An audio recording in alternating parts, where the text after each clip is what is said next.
Olá, bem-vindos ao podcast Crer para Viver. Esse é o nosso episódio de número 32 com o tema Conversão e o processo de cura da depressão. Hoje, parte 3. Eu sou Timóteo Madalena, eu sou psicólogo, professor de psicologia, doutor em psicologia pela UNB. Atualmente eu sou professor de psicologia e educação do IFG, Campus Goiânia. E eu também tenho uma formação em teologia pastoral e urbanidade e uma experiência com aconselhamento. Convidado especial com a gente novamente hoje aqui, professor Alexandre Amorim. Alexandre é antropólogo, professor de antropologia lá do Sistema Vitro da Uniaselv, lá de Santa Catarina, né? Bem-vindo, professor Alexandre, é um prazer ter você aqui com a gente. A gente vira e mexe está comentando, né? Que a gente sente que você, que o Hirata também, que mora lá no sul, fazem parte disso aqui de alguma maneira. E quando tem a oportunidade de ter vocês aqui é um privilégio, né? Professor Cláudio Ivan de Oliveira, doutor em psicologia pela UNB, professor de História e Epistemologia da Psicologia pela PUC de Goiás, uma longa experiência em aconselhamento, uma formação diferenciada em teoria social e também uma formação em teologia pastoral e urbanidade, que é a formação que nós compartilhamos aqui nessa mesa, né? Do meu lado, o professor Anderson Cleiton Pires, que é doutor em sociologia, doutor em teologia, com ênfase em hermenêutica bíblica. O doutorado dele em sociologia foi na URGS, na Federal do Rio Grande do Sul, e o em teologia, com a ênfase em hermenêutica bíblica, que eu acho que é importante dizer que a gente tem aqui um doutor em Bíblia para tratar dessas questões com um nível de conhecimento maior. A formação dele em teologia foi pela EST de São Leopoldo. O professor Anderson também tem formação em psicanálise, em relações internacionais, em teoria política, então tem bastante contribuição para dar para a gente aqui. Bem, só retomando, o último episódio, o professor Cláudio ele fez uma exposição retomando o episódio 30, né, complementando algumas informações importantes sobre a teoria que embasa a terapia cognitivo-comportamental. Em seguida, especificamente aplicada à depressão. Em seguida, ele apresentou uma teoria de base interdisciplinar, uma teoria psicossociológica, que não foi desenvolvida pensando na depressão. Ela ajuda a gente a explicar a formação da identidade, a modulação da identidade da pessoa, né, do indivíduo, dentro das suas interações sociais.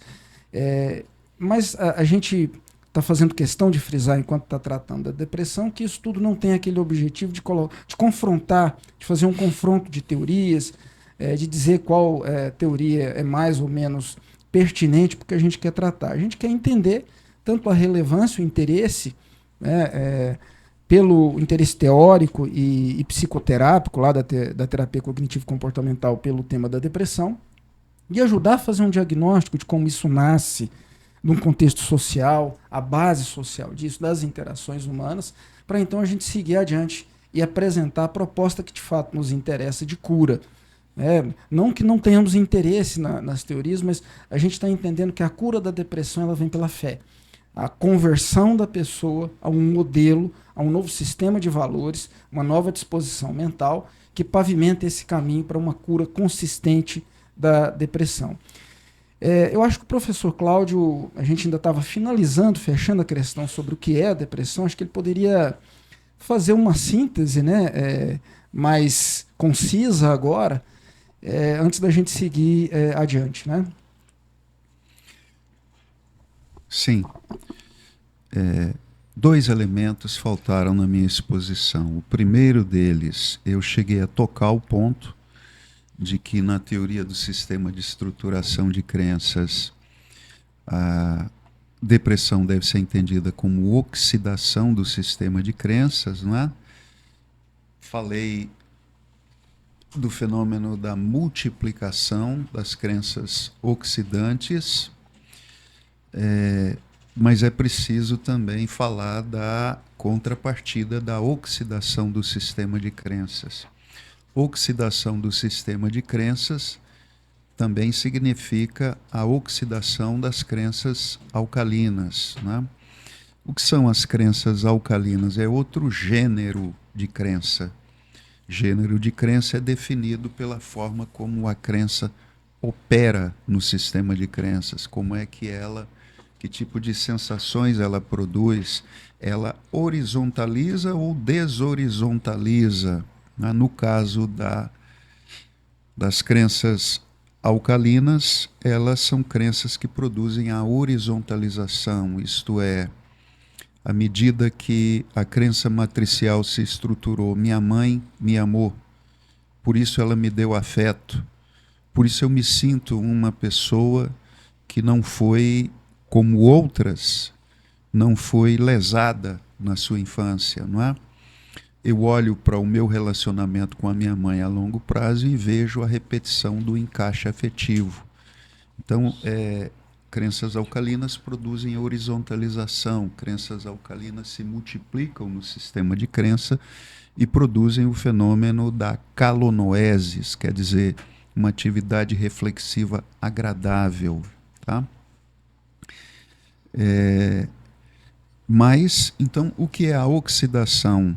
A oxidação significa, você pode pensar o sistema de crença como um confronto, uma guerra entre dois exércitos com dois generais.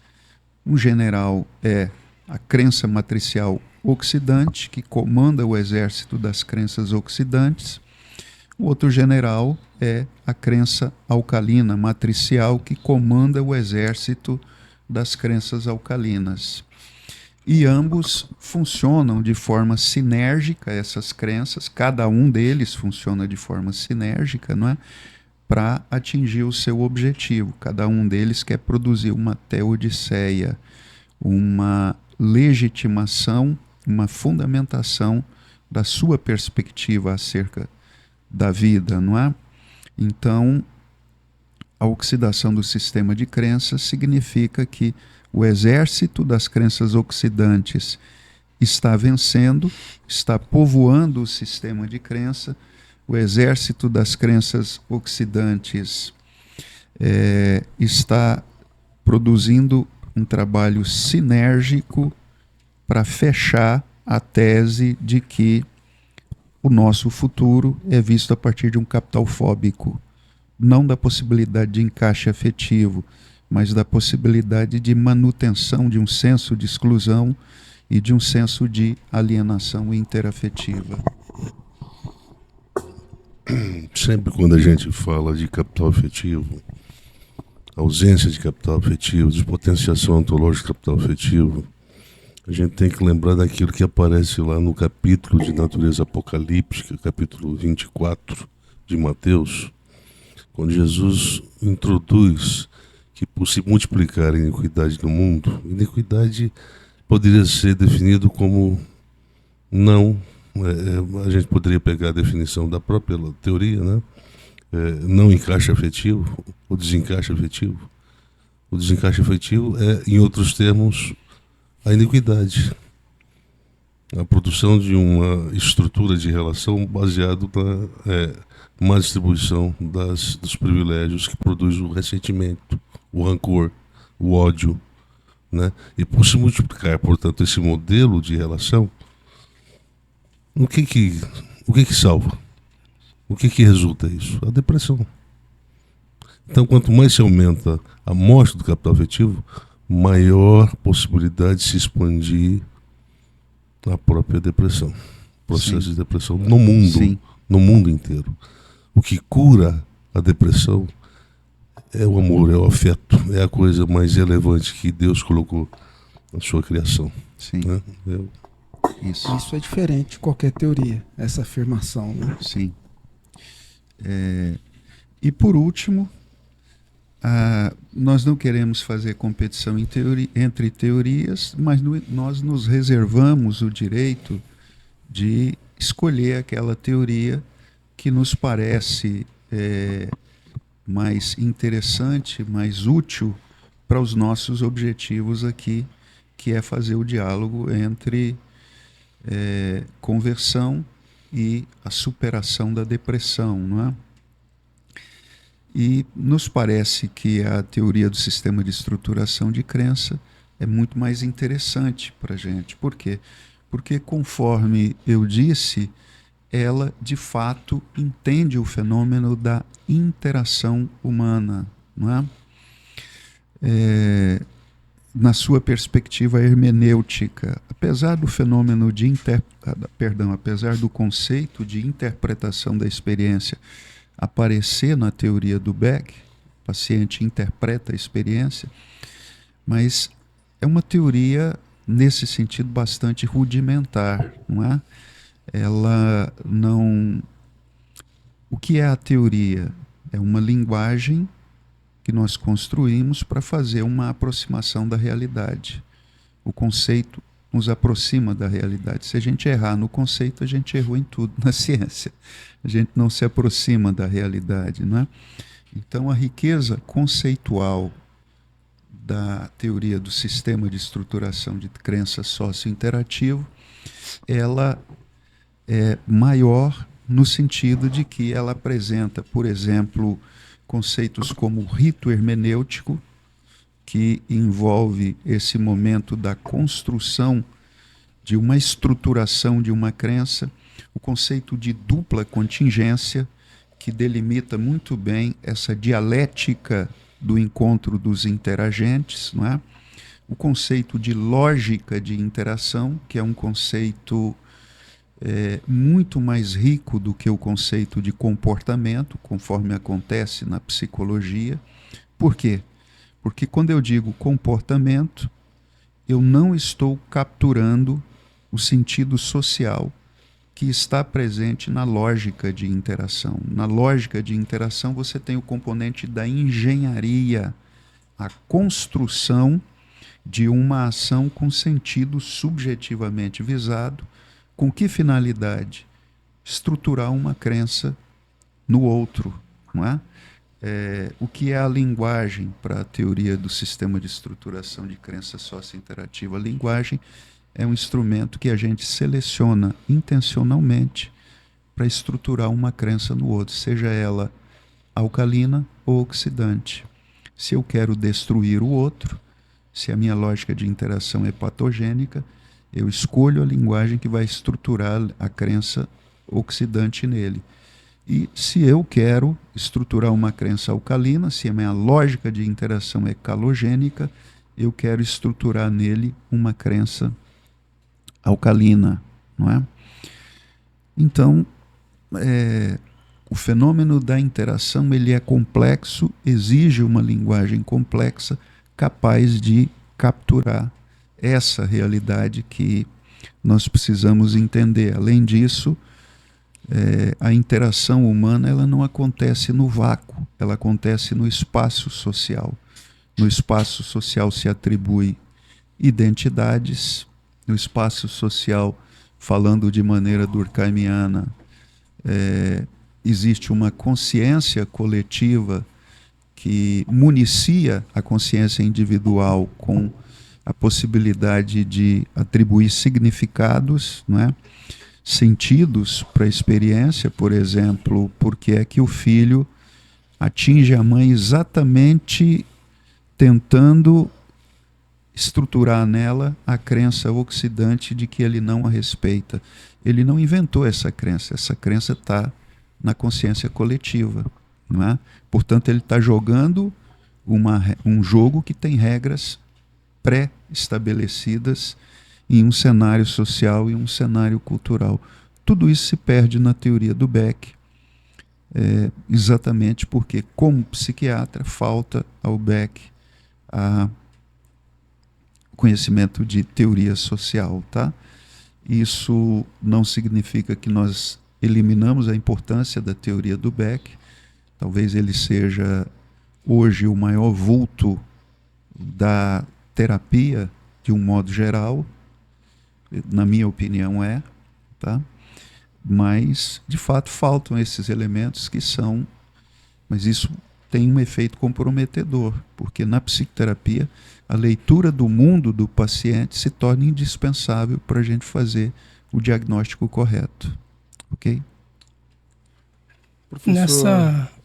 Nessa explicação trazida pelo Cláudio sobre o sistema de interação de crença sócio-interativo, o que me causa até um certo espanto é o modo como a fé cristã se apresenta, né, como esse lugar de superabilidade desse cenário que ele constrói, né, ou seja, de onde as crenças são produzidas e de como esse processo produz doença, e a confluência de como a fé sempre apresentou, né, a sua mensagem, ainda mais como ela tem sido mostrada aqui, né, quem tem acompanhado o podcast tem percebido isso, né?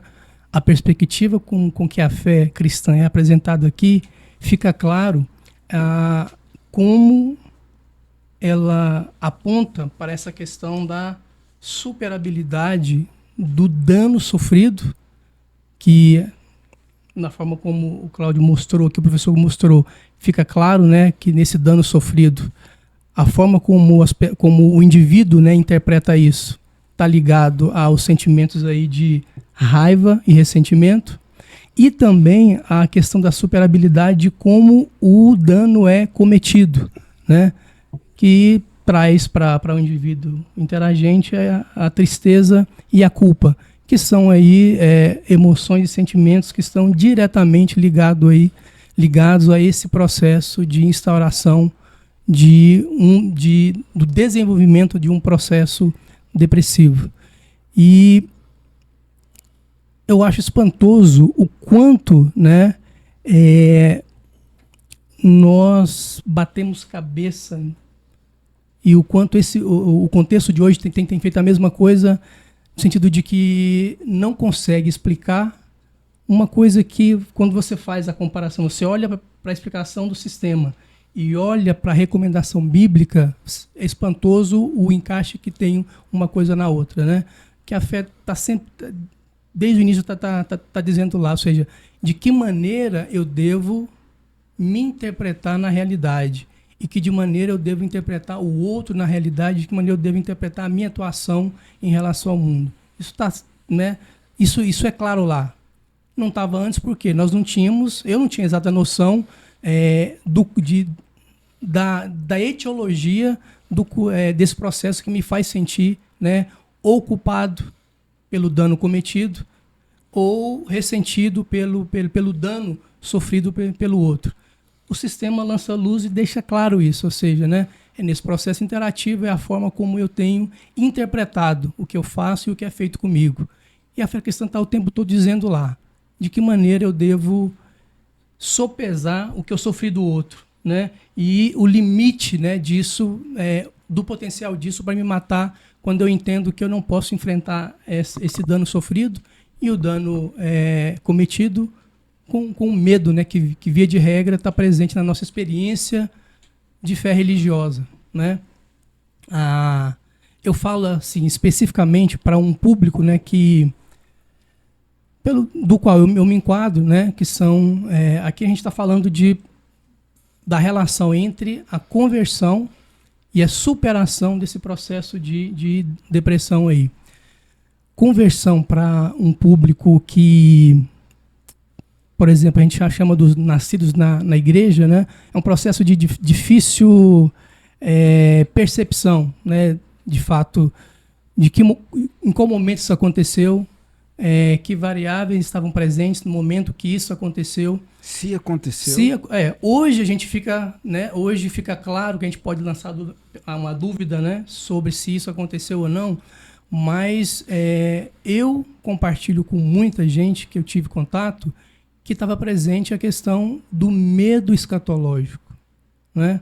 Porque você ouve o que é claro, né, para quem teve uma vida de infância, né, dentro de um ambiente religioso, o que está claro que você recebe essa ameaça desde criança. Você faz isso, você obedece o pai, obedece a mãe, obedece a doutrina, né, da escola dominical. Por quê? Se isso não for feito, você vai pagar isso eternamente no inferno.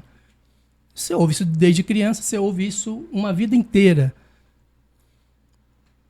Obviamente, né, que tipos de crenças vão se estruturar aí, né, que estão fomentando a partir do quê? Desse medo.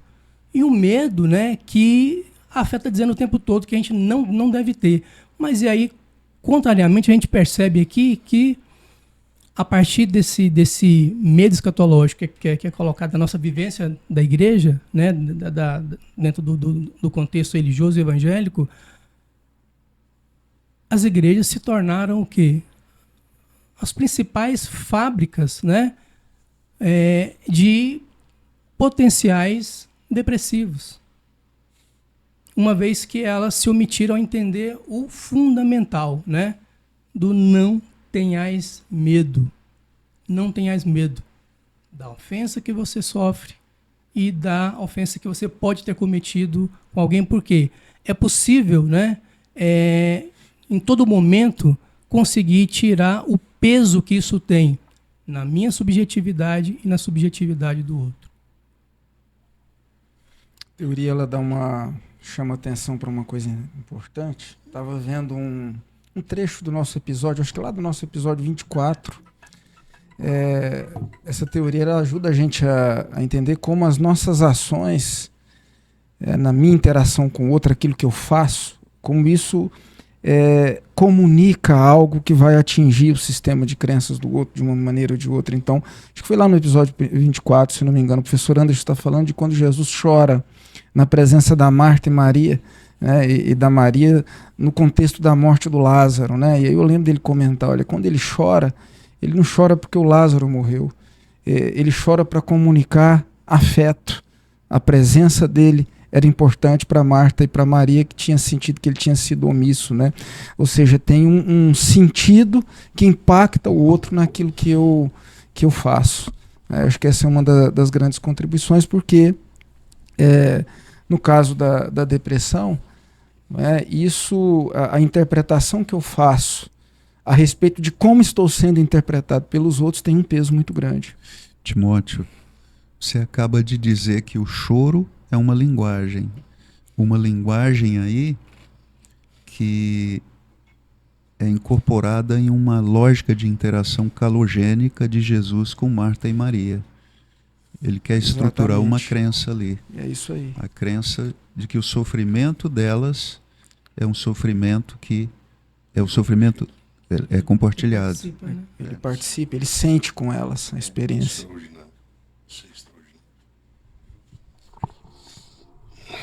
Isso é extraordinário, né? Porque a experiência da depressão nos coloca em circunstância, em situação de ostracismo, né? A gente quer ficar só, isolado, quarto escuro, né? A gente quer sair, a gente quer entrar num processo de dessocialização.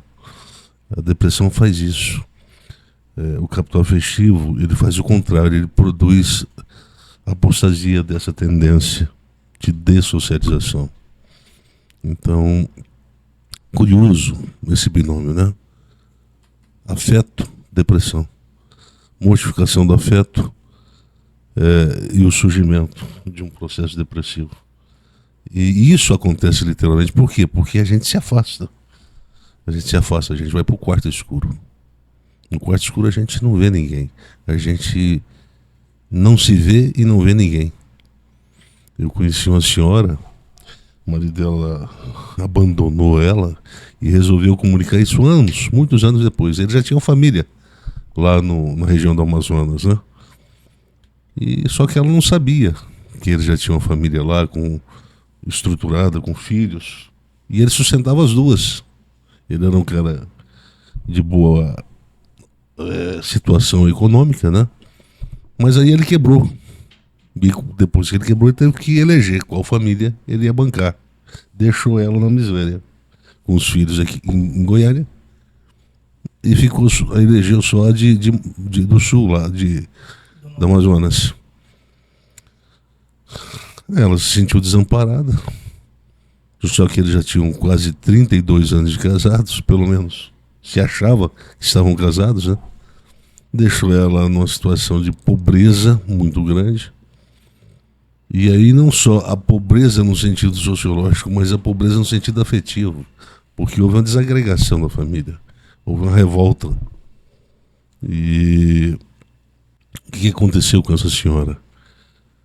Ela entrou para um quarto, apagou a luz e toda pessoa que ia visitá-la não poderia acender a luz. Tinha que visitá-la e conversar com ela no escuro. A Cristina, minha esposa, ia periodicamente lá fazer visita para ela. E sempre minha mãe também era amiga dela, né? Então, a situação era essa, é a situação de dessocialização. Depressão é dessocialização. Por isso que na depressão o que se deduz de imediato é a ausência do capital afetivo. É a falta de acolhimento.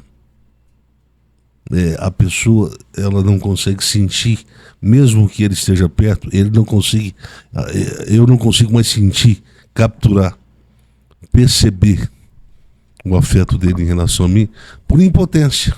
Tá porque eu deixei de acreditar. Se eu compreendi corretamente, você está sugerindo que essa dessocialização não significa, né, o quarto escuro, né, não tem um sentido necessariamente literal. É simbólico, porque a pessoa pode estar, ela vai ao trabalho, ela vai à aula, ela conversa no ambiente da casa, mas ela é como se ela fosse uma cápsula flutuante dentro desses espaços que não faz conexões afetivas, né? Isso aí. Ainda bem que eu só tenho mestres aqui ao meu lado, né? Essa atividade, esse rito hermenêutico aí, como o Cláudio colocou lá na tríade, né, do rito hermenêutico, ele pode se tornar um obstáculo para que eu consiga perceber o afeto mesmo como ele está sendo demonstrado? O problema é que o rito hermenêutico, quando acontece a posteriori, com o indivíduo já na condição de deprimido, esse rito hermenêutico ele se torna quase que sem finalidade. Ele tá contaminado, mas terapêutica. A minha questão é antes. É antes. Eu estou dizendo antes de se instaurar o processo depressivo. O processo que leva à depressão. Você está falando da etiologia do Exato. processo. Você está perguntando se ele é determinante? É. Sim, ele é determinante. Nós estamos tratando de uma engenharia da interação. Coisas que são feitas muito pouco pelas disciplinas de antropologia, de psicologia e de sociologia. Eu quero entender como é que as coisas acontecem, qual é o sentido dos movimentos e por que tais circunstâncias se instalam e que causa prejuízos afetivos. Vamos colocar a depressão como um problema afetivo. Causa problemas afetivos nas pessoas e causa, por consequência, a desagregação, a dissocialização. Porque da dissocialização para a morte é um passo. Alexandre, você fez uma pergunta se o rito hermenêutico pode atrapalhar. Repete, por favor. A minha dúvida aqui é porque eu estava pensando no que na afirmação que estava sendo feita aqui, no sentido de que em todo o processo depressivo, necessariamente na etiologia dele, houve uma alienação afetiva. Mas a questão em que aspecto ela não é interafetiva. Por exemplo, existe o afeto sendo demonstrado, mas nesse processo alguém que no rito é incapaz de perceber o afeto demonstrado. Entende? A forma como ele está interpretando a interação o impede de perceber que há afeto sendo demonstrado. Uma coisa é o que é comunicado, outra coisa é o que é compreendido. É o que é compreendido. Uhum. Mas eu acho que, no caso, colocando o rito hermenêutico como sendo um fenômeno que acontece antes da depressão se instalar, ele não tem competência para comunicar o afeto. Ao contrário, o que ele comunica é o anti-afeto. Porque a intenção, segundo a fala do professor Cláudio, que é uma dupla intenção. Né? A intenção ou de matar ou de fazer viver. Quando é fazer viver, não se instala o processo depressivo. Quando a intenção é de fazer morrer, aí sim. Aí não se comunica, não se sente o afeto. Porque a intenção é de fazer morrer. Morrer o quê? Morrer o encanto pela vida. O encanto pelo encontro, pela amizade, pelo encaixe afetivo, o encanto por essas coisas. A gente vive por isso. E a gente morre quando isso deixa de existir. Entende? Esse é o sentido da gente estar vivo. Nós estamos vivos para quê? Para trabalhar? Ganhar dinheiro? Para quê? Não, nós estamos vivos para a gente se relacionar. Olha aí, o Alexandre está aqui com a gente está alegre. Quando a gente fala que é um prazer afetivo. O Alexandre está aqui com a gente está alegre com a presença dele aqui. Entende? Isso traz alegria, isso... A gente passa a não pensar nas coisas ruins que estão acontecendo. Por quê? Porque o Alexandre trouxe alegria. A gente vive por isso. Agora, quando a gente é privado disso, naturalmente, se instala a privação que gera essa tristeza que vai alterar a nossa percepção da vida. E alterando a nossa percepção da vida, vai produzir uma interpretação do presente e do futuro que deixa de ser aberta para possibilidades de renovação. E acaba fechando para o nada, para o vazio, para a alienação afetiva, interafetiva e para a autonegação ôntica, que na pior das hipóteses é o que acontece, né? Infelizmente. Professor Cláudio. Pode falar. Se puder, eu gostaria de seguir adiante, introduzindo uma pergunta, uma das perguntas que eu trouxe. Tá. Mas se o professor Cláudio ia fazer algum comentário antes, fica à vontade, professor.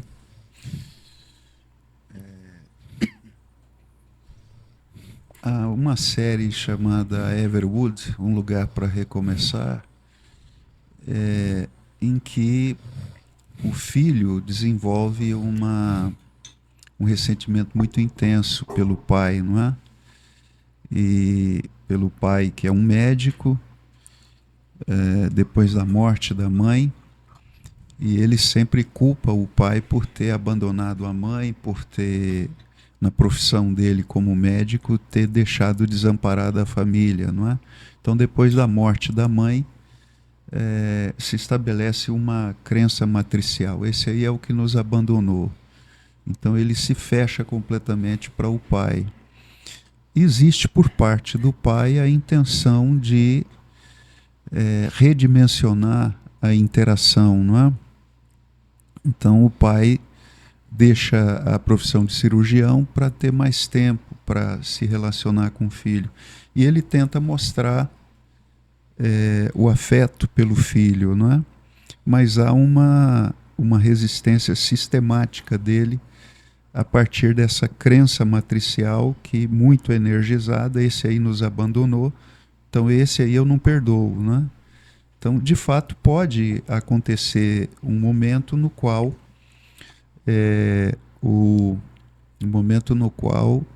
uma das partes se mostra resistente a aceitar a proposta de mudança do outro. Mas isso, como diz o professor Anderson, pressupõe todo esse processo anterior, não é, de produção de uma relação contingenciada, não é? Eu penso, aproveitando a questão levantada pelo professor Alexandre, que o rito hermenêutico é marcado pela imputação de um sentido ao encontro de um tu com um eu. Então a gente tem que imputar sentido. Toda ação tem sentido. Toda ação tem sentido. E, portanto, todo comportamento é um comportamento que tem sentido porque pretende atingir de forma pato ou calogênica o outro. Então tem sentido. Não existe um comportamento sem sentido. Então você não está vivendo em sociedade. Uhum. Você está vivendo sozinho. Você está se relacionando com o Wilson. Então, se está vivendo em sociedade, esse é o preço que nós pagamos. Na sociedade, a gente se cura, mas a gente se adoece na sociedade. A sociedade é essa coisa doida, esse monstro, esse Leviatã que mata. Para alguns não, dá oportunidade. Tem alguns que saem lá da fazenda do São João, não sei de onde, vem para cá e se deslumbra com isso aqui. Lá era depressivo, aqui fica ativo. Mas para outros não. Para outros isso aqui é uma sala, uma antessala do cemitério. Porque existem muitas regrinhas complicadas que foram imprimidas pelo processo civilizatório e que tem muito mais função de afrouxar, de apertar o cinto do que afrouxar. Portanto, a vida na sociedade, ela é potencialmente uma vida que produz morte afetiva. E não tem ninguém que me consiga provar uma tese contrária. Claro. Não tem.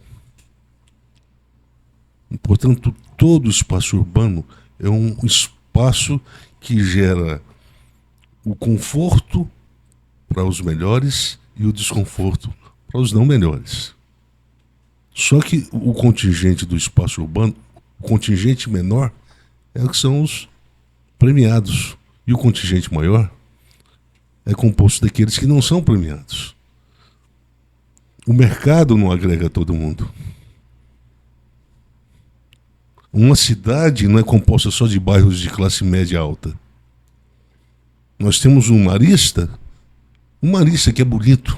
Puxa vida, esse bairro é maravilhoso. O resto é tudo periferia. Nós temos excesso. Nós temos uma sociedade de opulência representada no Marista. E uma sociedade de escassez de possibilidades representada nas periferias. Obviamente, quem mora nas periferias são os menos capazes. São aqueles que o cinto sempre está arrochado. Tem necessidade de mais e possibilidade de menos. Descobriram de forma dramática a insuficiência operacional. Exatamente. Que nós trouxemos na teoria do espaço urbano. Exatamente. Portanto, nós descobrimos que a nossa vida, ela é uma vida que agrega mais o déficit do que o superávit. Nós sempre temos menos do que precisamos. Mas uns outros não, outros são mais aquinhoados. Outros têm um excedente para doar. Enquanto outros não têm esse excedente, precisa de doação, mas não recebe. Portanto, quando a gente ajuda um próximo, nós não ajudamos um próximo, nós doamos afeto. Nós tocamos o próximo com afeto, quando nós estendemos a mão a ele. É o que Jesus fez lá com Marta e Maria. É o que eu ia dizendo, é um modelo de interação ele. De interação que cura. Ele foi lá para curar, para mostrar, eu estou aqui, eu sou afeto, eu toco. Vocês vão perceber que o mais importante do que o Lázaro voltar para a vida é que eu não deixei de amá-los. Você entende? Eu não desamparei. E esse senso de desamparo significa a ausentificação dessa percepção de que eu não estou sozinho. Por isso eu preciso do outro. E esse é o sentido da vida. O afeto é isso. O capital afetivo é que dá sentido. Eu não estou desamparado. Eu não sei, para quem está nos escutando agora, quem já teve a experiência do terror noturno. É uma experiência que coloca uma pessoa, uma criança, com aquela sensação de pavor. Por quê? Porque eu abandono. Nesse momento do terror noturno, ele esquece que tem pai, ele esquece que tem mãe, ele esquece onde é que ele está. É o desespero. É como se ele estivesse entrando no inferno, mas não sabe exatamente como se sai daquilo. E a depressão é isso também. A depressão é quando você entra, você está descendo um tobogã e está vendo seu jacaré e crocodilo na sua frente. Você está caminhando e percebendo que o futuro te espera o pior. Isso é a depressão. Quando você espera o pior do futuro, o que se instala em termos de sensação? Terror, pavor, tristeza. Então a depressão, que é uma interpretação do que te espera do futuro, ele quase que necessariamente produz a sensação, que a gente chama de sentimento, emoção. Se você está indo, tem gente que fecha o olho, é o desespero. Acende o cigarro e espera o trem bater. Mas tem pessoas que abrem a boca e vai gritando: ah, estou indo para a morte. Vou cair na boca dos crocodilos. Você entende? Isso é o ser humano. Melhor dizendo, isso é a pessoa humana. Vamos abandonar esse conceito de ser humano, que é um conceito muito equivocado, né? O ser é o nada. Anderson, se a depressão fosse uma doença eminentemente de caráter biopsicofisiológico, como as pessoas tendem a querer interpretar, talvez a fé cristã não teria nada para fazer em relação a ela. Sim. Mas como é uma doença hermenêutica, né, a afirmação que foi feita aqui hoje, tá aí o antídoto. Tá aí o antídoto, tá aí o antídoto, né? Em um episódio anterior, o professor Anderson comentou o seguinte: tudo bem, tem quem toma um medicamento, mas o medicamento não cura, ele administra, enquanto a pessoa ganha um tempo para administra a emoção presente no processo. Para tentar acender a fé. E aí eu faço um gancho aqui, então, para introduzir a pergunta, e a gente pode continuar falando a partir dela, né? Porque eu acho que essa pergunta provavelmente vai deixar vai colocar uma deixa para a sequência, né, no próximo episódio.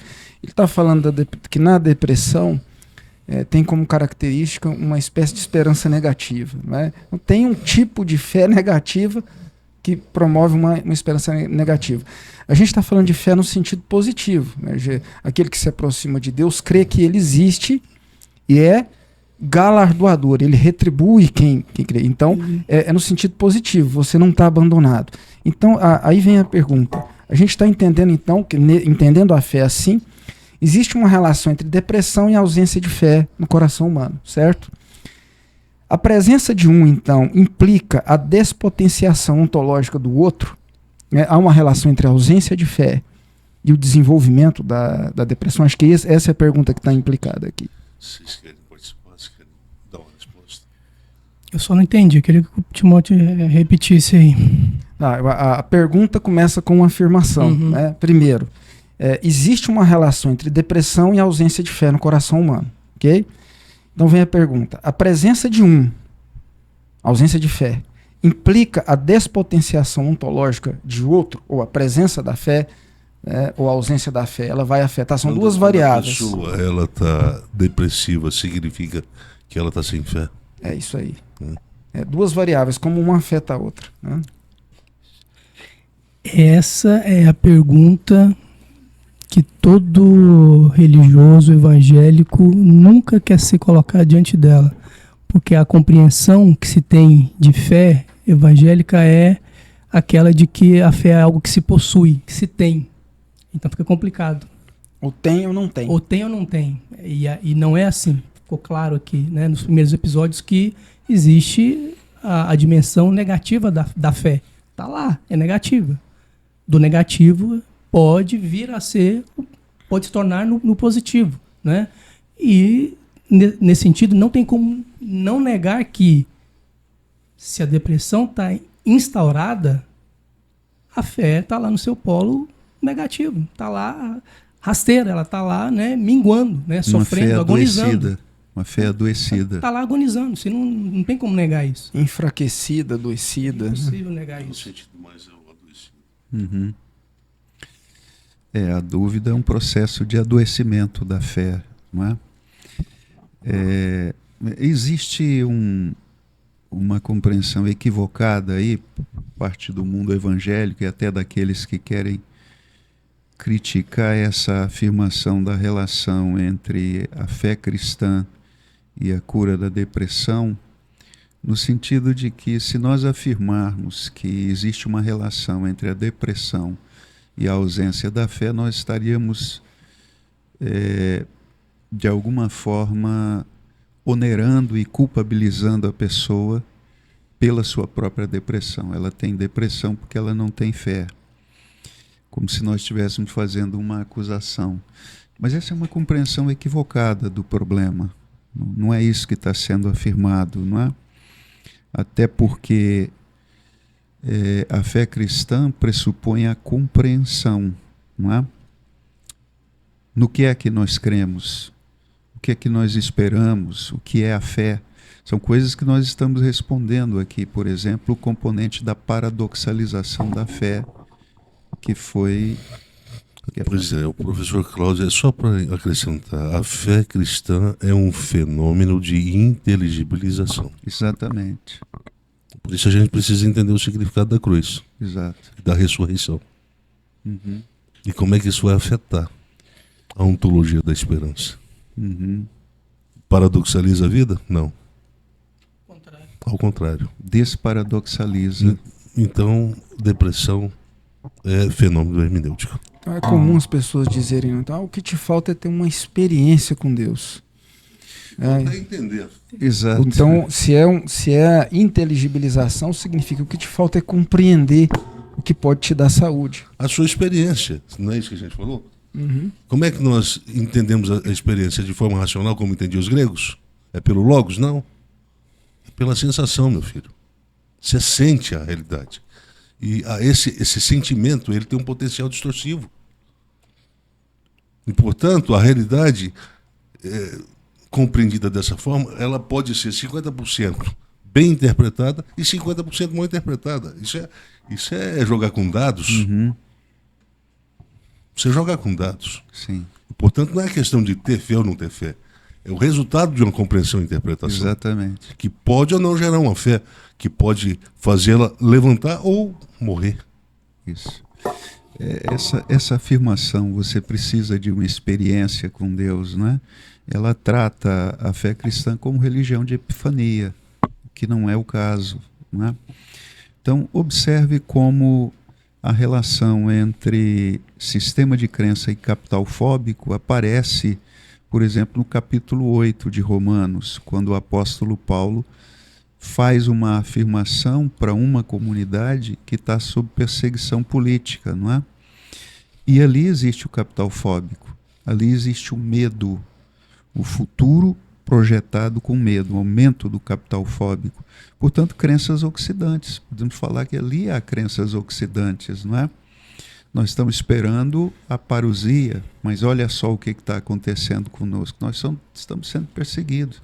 Ali pode nascer a crença oxidante do senso de abandono. O que o apóstolo Paulo quer falar? Eu estou dizendo, se é no sentido político, a perseguição, as pessoas estão correndo o risco de quê? Perder os filhos. Sim. Ver o César ir lá capturando e decepando os filhos. Exatamente. Quem fica rindo diante de uma situação dessa? Ninguém. Quem fica batendo palmo pro César? Ô César, obrigado, ó. Eu estou vendo aí, ó, você decapitando meus filhos. Uhum. Os filhos vendo os pais. Olha, é uma situação de sofrimento. O Paulo diz, olha, isso é real. Uhum. Não brinca com isso não, isso é real. Isso tem potencial de matar a fé. Por isso que ele tem que escrever. Olha, a fé não é uma coisa que tem que ser projetada para o que se vê. Porque o que a gente está vendo é complicado. Sim. É para o que não se vê. Uhum. E aí há uma transposição do agora sofrimento para o que espera. Exato. O depois. Ele diz que essas aflições do tempo presente não são para comparar com a glória que em nós há de ser revelada. Então, portanto, existe ali uma apresentação de uma fé cristã que nos fala da projeção de um futuro que não nega a realidade presente, mas que me torna resistente a essa realidade presente a partir da esperança de uma realização, ali no caso, a ressurreição do corpo, não é? Então veja bem, o que está sendo afirmado nesse texto é que sim, existe uma relação entre fé e redução do capital fóbico. E redução do capital fóbico é exatamente o que acontece na depressão. E a ressurreição, a promessa da ressurreição do corpo, significa a glória que há de ser revelada. Que há de ser revelada. O corpo da imortalidade. Porque esse corpo aqui, ó, eu estou vendo ele ali, ó, o sangue. Sangue. Agonizando para a morte. Esse corpo morre, mas o da ressurreição é a glória que há de ser revelada. Exatamente. Vem o César com o que ele quiser.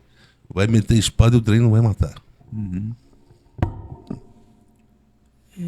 Então, só para concluir, existe sim uma relação entre a doença da fé e a depressão, né? Aproveitando essa fala da religião da epifania, né? Cláudio acabou de colocar. pensando numa outra doença, né, que tem fustigado a nossa sociedade, que é o câncer, né? Na medida que, né, os estudos vão tateando ali e acolá, está ficando cada vez mais claro que se trata de uma doença mais relacionada a fatores ambientais do que a fatores genéticos, né? Determinantes que dificilmente alguém... Fatores que nós não temos muito bem como lidar com eles, né? Mas fatores ambientais está falando do quê? Está falando de modo de vida. Está falando de modo de vida, está falando de escolhas, né? Escolhas morais. E aí, se a gente parar um pouquinho para pensar, o que será que Deus está pensando quando a gente se reúne para orar pelo câncer, que é legítimo, né? Que ninguém deva abandonar isso.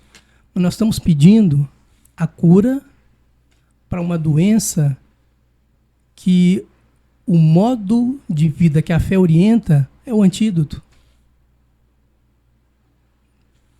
Mas eu expliquei como evitá-la. Aí vocês fizeram tudo errado, produziu essa doença e quer que agora eu resolva? Mas tá explicado como evitar. Vede prudentemente como andais. Isso aí, a depressão, né, que pode ter um grande fator ligado aí, né, à doença do câncer, não é uma questão de como a gente tá procedendo, né, hermeneuticamente, comportamentalmente na vida, né, isso não tem a ver com as nossas escolhas, né, e isso, de alguma forma, nos conduz para esse desfecho trágico, dramático aí, que são essas doenças, que a gente pede para ele, intervém, faz alguma coisa aí. Mas ele está dizendo, eu mostrei como se evita esse desfecho trágico aí, que é as escolhas que vocês devem fazer no dia a dia, vocês não estão observando isso, não estão levando isso a sério. Veja bem como a expressão vede prudentemente como andais refere-se à hermenêutica aí. Não é interpretar o significado das escolhas apenas, mas é compreender como essas escolhas são interpretadas, o caminho que elas levam. Depois que você entende o caminho que elas levam, você interpreta. E chega a uma conclusão. Olha, eu adoeci por causa disso. Porque eu desenvolvi um modo de vida que oxidou o sistema de crença e que isso se refletiu em termos de depressão das células. Não é assim que eles definem o câncer? Processo de depressão das células? Das células. Tem oncologista que faz essa... Ou oncologista ou psiquiatra que faz essa associação. Então, de fato, tudo tem a ver com o modo de vida, assim. Olha lá a expressão vida desregrada. É vida em que se não projeta a compreensão como um telos necessário. Vocês precisam compreender, parar, refletir. Senão vocês vão trocar os pés pelas mãos.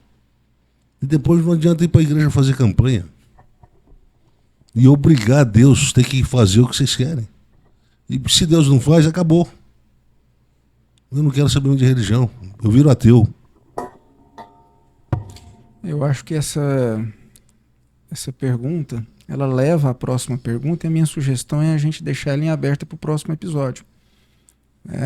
Há uma relação, né, entre as duas perguntas, porque essa próxima pergunta, ela também se direciona para a fé, né? O que a fé possui em sua natureza operacional que representa um risco ontológico para a depressão, certo? Risco para a depressão. Como você pode colocar a depressão em xeque a partir do modo de operar da fé, certo? Eu acho que essa é a pergunta que fica para o próximo episódio. Alguém quer fazer um desfecho para a gente encerrar? Então eu acho que a gente pode seguir adiante. Bem, quem acompanhou até aqui está percebendo agora o rumo que a gente está tomando, né? como a gente está apontando para a direção de uma base consistente para a cura da depressão. Tem muita coisa para ser dita. Eu, inclusive, acho que quando a gente encerrar essa sequência, a gente não vai ter conseguido esgotar o assunto e eventualmente a gente vai ter que voltar a isso novamente, a depressão, a ansiedade, né, são grandes problemas do nosso tempo. Então isso reitera um compromisso que nós já temos há algum tempo, de não vir aqui discutir questões de natureza doutrinária, teológica, filosófica, não é? A gente está direcionando isso para um modo de viver, para escolhas objetivas das interações humanas do dia a dia. E como isso é uma base que, quando orientada pelos valores da fé, e aqui vem um link com a conversão, não é? A partir de valores que orientam uma forma de viver, isso é o caminho de construção da saúde. A gente vai continuar falando sobre isso no próximo episódio.